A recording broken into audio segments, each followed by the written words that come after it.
हमारी भतीजी का नाम अभिषी है। जी गुरुजी।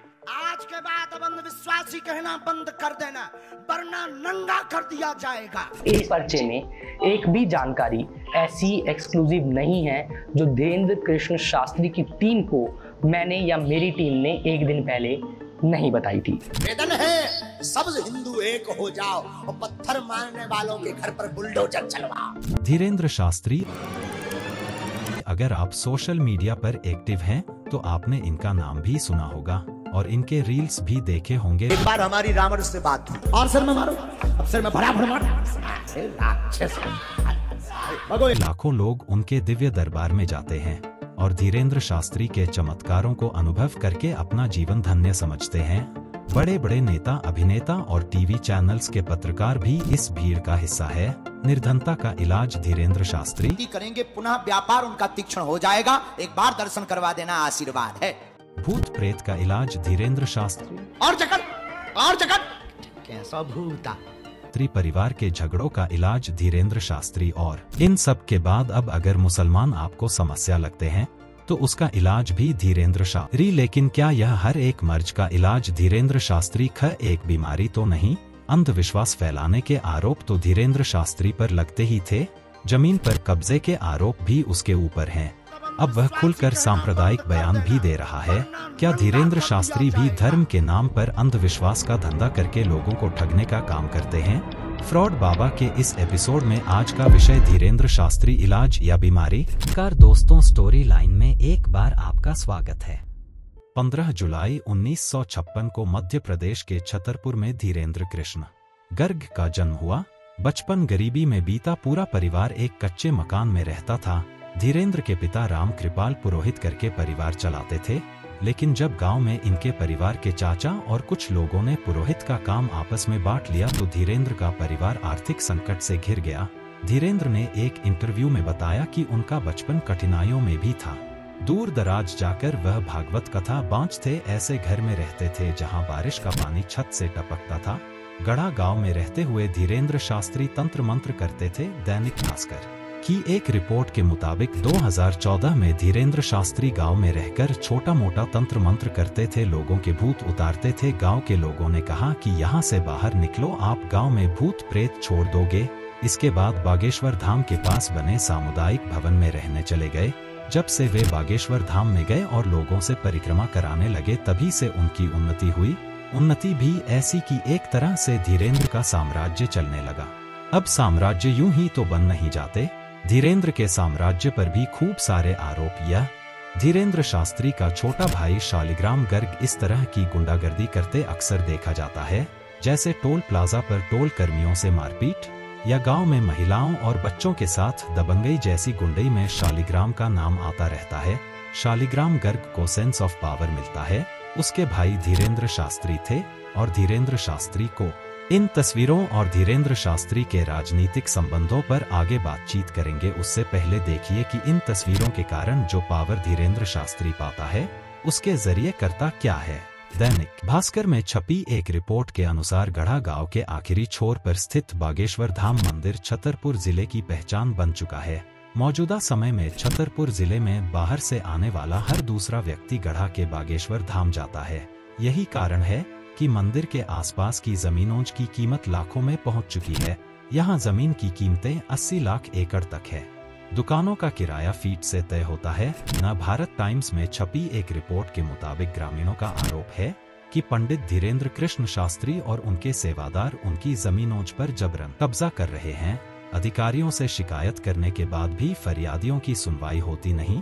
रिपोर्ट के हिसाब से गांव में ही रहने वाले संतोष सिंह और सुमेर सिंह घोष ने 4 नवंबर 2022 को छतरपुर एसपी ऑफिस पहुंचकर पंडित धीरेंद्र कृष्ण शास्त्री के खिलाफ एक शिकायती आवेदन किया था। आवेदन में आरोप लगाया गया था कि पंडित धीरेंद्र कृष्ण शास्त्री और उनके सेवादार उनकी निजी भूमि, जिसका खसरा नंबर 229 है, पर जबरन कब्जा कर रहे हैं। शिकायती आवेदन में संतोष सिंह और सुमेर सिंह ने यह भी लिखा कि धीरेंद्र कृष्ण शास्त्री के लोग संतोष और उनके भाई को धीरेंद्र कृष्ण शास्त्री के पास ले गए। धीरेंद्र कृष्ण शास्त्री ने कहा कि जमीन हमारे नाम कर दो, इसी में तुम्हारी भलाई है, तुम लोग कहीं भी चले जाओ, हमारा कोई कुछ नहीं बिगाड़ सकता। इतना ही नहीं, पंडित धीरेन्द्र कृष्ण शास्त्री ने धमकी दी कि अगर तुम अपनी जमीन हमारे नाम नहीं करोगे तो हम तुम्हें मरवा देंगे।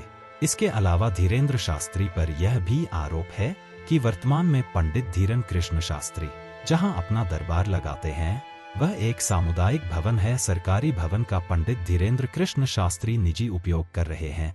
ग्रामीणों ने बताया कि पहले इसका उपयोग ग्रामीण करते थे, इसमें शादियां होती थी, लेकिन अब इस पर पंडित जी का कब्जा है। बीबीसी ने पूर्व चांदला विधायक आरडी प्रजापति के हवाले से एक रिपोर्ट में लिखा है कि गढ़ा गांव में जहां बागेश्वर बालाजी का मंदिर है वहीं पर शंकर जी का मंदिर था, बगल में हनुमान जी की मूर्ति थी।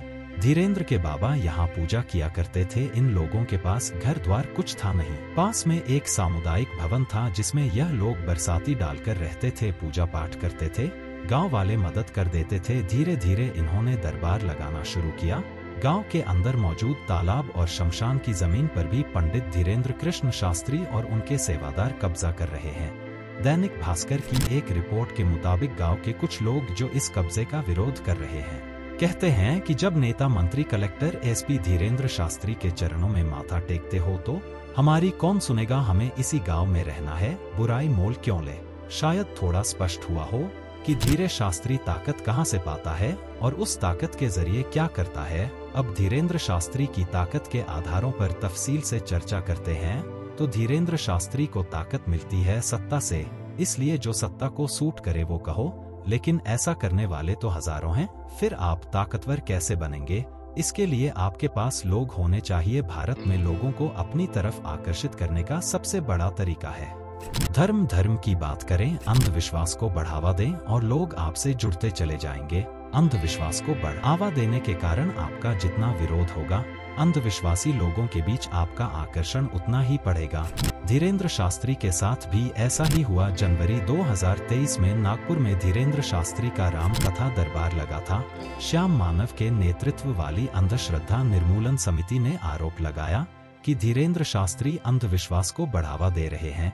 महाराष्ट्र स्थित अंधविश्वास विरोधी संगठन ने महाराष्ट्र मानव बलि और अन्य अमानवीय, दुष्ट और अघोरी प्रथाओं और काला जादू रोकथाम और उन्मूलन अधिनियम 2013 के तहत उनके खिलाफ कार्रवाई की मांग की। समिति के संस्थापक श्याम मानव ने अपने द्वारा दूसरे कमरे में रखी गई 10 वस्तुओं की जानकारी देने का चैलेंज धीरेन्द्र शास्त्री को दिया और कहा कि अगर वह ऐसा कर देते हैं तो 30 लाख रुपए उन्हें दिए जाएंगे। समिति ने आरोप लगाया कि चुनौती दिए जाने के बाद धीरेन्द्र शास्त्री नागपुर से भाग गए।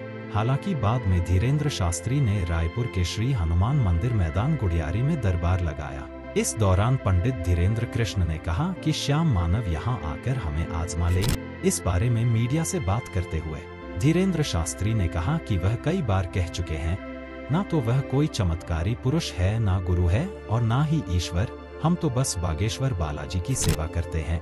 शास्त्री ऐसा कहते हैं, लेकिन बागेश्वर धाम की आधिकारिक वेबसाइट कुछ और ही कहती है। वेबसाइट के अनुसार भक्तों का कष्ट हरने भगवान खुद इस धरती पर नहीं विराजते बल्कि अपने किसी दूत को भेजते हैं। बागेश्वर धाम सरकार बालाजी के वह भक्त हैं जिन पर उनकी असीम कृपा है। इसका मतलब धीरेन्द्र शास्त्री ईश्वर के दूत, जिसे इस्लाम में पैगंबर कहा जाता है। अब धीरेन्द्र शास्त्री क्या है क्या नहीं है यह आप समझे। एक बात तय है कि धीरेन्द्र पावरफुल बहुत है और उन्हें पावरफुल बनाया है उनके राजनैतिक संबंध इसलिए बने हैं क्योंकि धीरेन्द्र शास्त्री सत्तासीन पार्टी के राजनीतिक एजेंडे को धार्मिक मंच से आगे बढ़ाते हैं।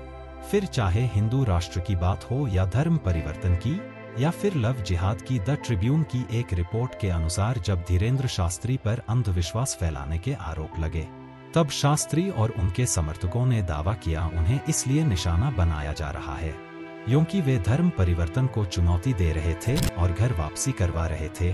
बता दें कि धर्म परिवर्तन का यह पूरा शोरगुल छत्तीसगढ़ विधानसभा चुनावों से पहले मचा।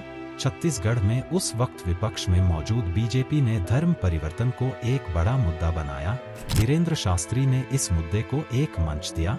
धीरेन्द्र शास्त्री की अचानक बढ़ी लोकप्रियता के पीछे भाजपा का हाथ होने का दावा करते हुए छत्तीसगढ़ के तत्कालीन मुख्यमंत्री भूपेश बघेल ने चुनौती दी कि अगर उनके पास सचमुच जादुई शक्तियां हैं तो वह जो मठ की समस्या का समाधान करें।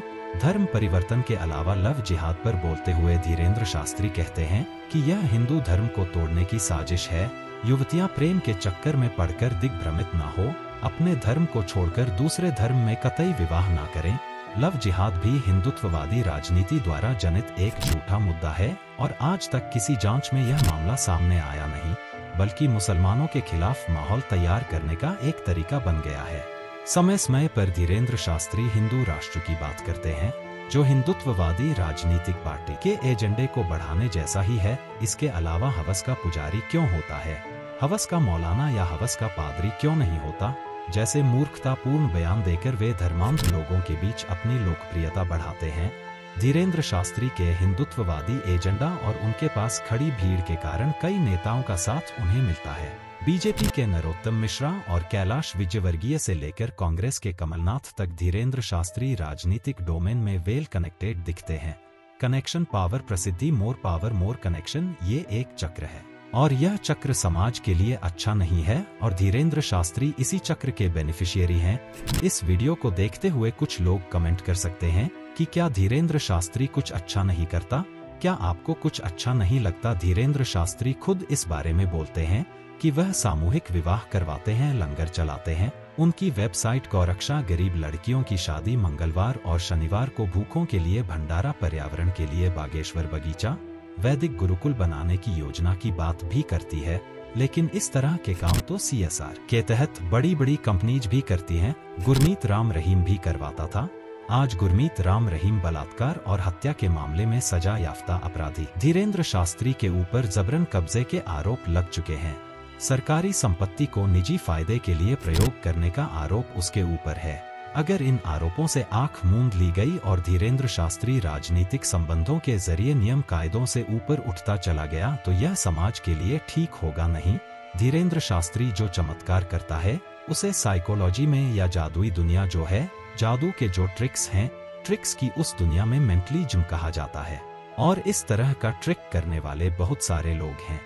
इसी तरह का ट्रिक करने वाली एक यूथ सुहानी शाह कहती हैं कि ट्रिक तो ऐसा जरूर होता है, लेकिन यह कहना कि कोई जादुई शक्ति है और कोई चमत्कारी शक्ति है जिसके द्वारा लोगों का भला या बुरा किया जा रहा है, यह गलत है और ऐसा नहीं कहा जाना चाहिए। धीरेंद्र शास्त्री क्या है? क्या कोई गॉडमैन है, कोई बिजनेसमैन है या सरकार का कोई एक प्यादा जो धर्म की आड़ में अंधविश्वास का धंधा चलाकर लोगों को गुमराह कर रहे हैं और एक साम्राज्य का निर्माण कर रहे हैं? आपको क्या लगता है? इस वीडियो पर आपकी क्या राय है? इस वीडियो के कमेंट बॉक्स में लिखकर हमें बताएं। इस चैनल को सब्सक्राइब कर लें ताकि इस तरह के वीडियो और राजनीतिक घटनाक्रमों से जुड़े वीडियो आप तक आते रहे। बहुत बहुत शुक्रिया।